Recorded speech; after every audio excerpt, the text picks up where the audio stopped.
Iniciei esta semana em Tbilisi, na Geórgia, onde participei numa conferência interparlamentar sobre o futuro da União Europeia e as relações com os países da parceria a leste, como a própria Geórgia, país cuja evolução democrática passei a seguir de perto por incumbência do Parlamento Europeu, desde que no ano de 2016 ali observei as eleições legislativas.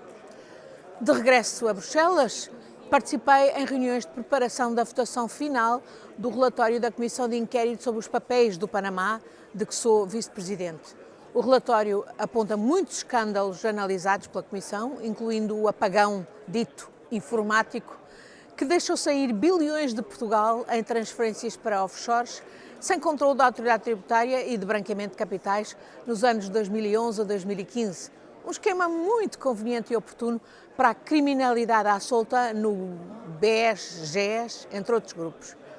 Cruciais são, porém, as recomendações específicas que o relatório do Parlamento Europeu sobre os Panama Papers vai fazer aos governos e instituições da União Europeia para que não continuem a alimentar, por ação e omissão, paraísos fiscais e toda uma indústria da fraude, elisão e evasão fiscais e de branqueamento de capitais, incluindo os destinados ao financiamento do terrorismo. Neste quadro, participei também em discussões sobre o que apurámos numa missão do Parlamento Europeu que esfiei a Malta na semana passada, relativamente ao respeito pelo Estado de Direito num país em que foi assassinada a jornalista Daphne Caruana Galizia, voz corajosa e determinada no combate e exposição da corrupção. Um país que, além de vistos dourados, vende diretamente a cidadania europeia a quem a quer apagar. E onde não há inquéritos policiais nem julgamentos em curso sobre graves casos de corrupção e de branqueamento de capitais, incluindo os revelados pelos papéis do Panamá, que expuseram um ministro e o chefe de gabinete do primeiro-ministro, ambos despoderadamente mantidos nos cargos até hoje. Um país onde subitamente foram presos 10 meliantes, suspeitos de fabricar a bomba que matou a jornalista, mas onde ainda nada se apurou sobre quem possa ter encomendado o assassinato. Malta é um dos 4 Estados-membros que a organização não-governamental Oxfam explica que deviam ser incluídos numa lista negra de paraísos fiscais, juntamente com o Luxemburgo, a Irlanda e a Holanda. Na minha opinião, há ainda outros países e territórios que deviam integrar essa lista. Mas os ministros das Finanças da União Europeia estão em negação. Aprovaram esta semana uma lista negra só com 17 jurisdições, incluindo Macau e nenhuma europeia. O Conselho publicou também uma lista cinzenta com mais 47 países, que inclui Cabo Verde. Há muito que o Parlamento Europeu vem exigindo uma lista negra de paraísos fiscais.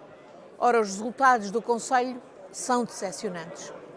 Revelam o grau de captura de governos por interesses económicos e amiguismos diplomáticos, recusando critérios objetivos propostos pela Comissão.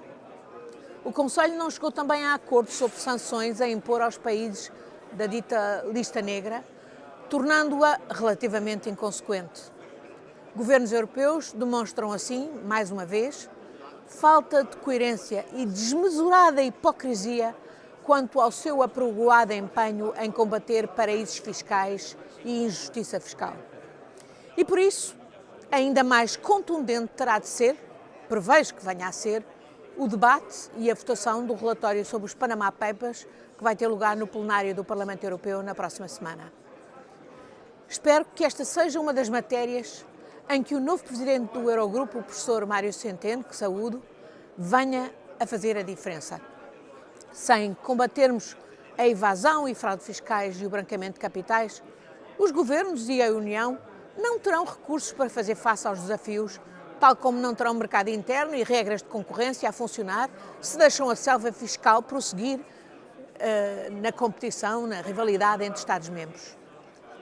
Eu sempre achei que este nosso Ministro das Finanças podia ir a Presidente do Eurogrupo, até por sentir a Europa a mudar, a querer livrar-se de uma ortodoxia cega que tão desastrosas consequências teve, incluindo os populismos e radicalismos que por aí graçam.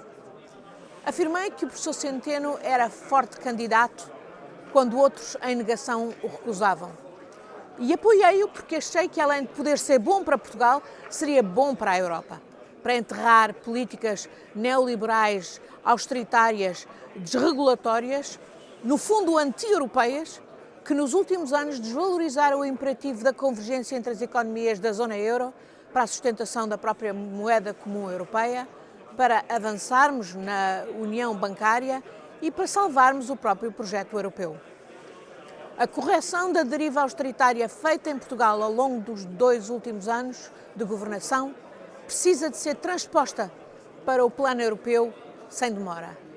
Até porque não faltam desafios a exigir reforço de recursos orçamentais europeus e nacionais, a par de reforço de governação e escrutínio democrático.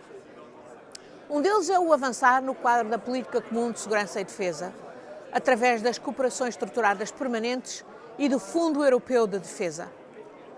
Não me passa pela cabeça que Portugal não adira ainda este mês a este processo, como foi indicado pelo Governo. O PS é o partido da Europa connosco. Não pode não pôr Portugal a integrar e a conformar a Europa da defesa e da segurança quando ela se desenvolve como nunca antes. Tanto mais que só cooperando no plano europeu poderemos fazer face a ameaças como o terrorismo ou os ciberataques que cada vez mais fazem esbater-se a fronteira do que é a segurança interna e segurança externa. Esta é uma das constatações a que chegamos já na Comissão Parlamentar Especial sobre o Terrorismo, que venho coordenando pelo Grupo Socialista. E nesse quadro, acabarei esta semana na Haia, integrando uma delegação que vai visitar as agências europeias Europol e Eurojust.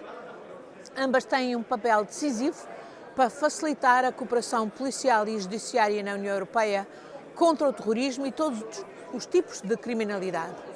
Vamos indagar como estão a funcionar e o que falha dos mecanismos de troca de informação, de cooperação e operação conjunta na luta contra o terrorismo.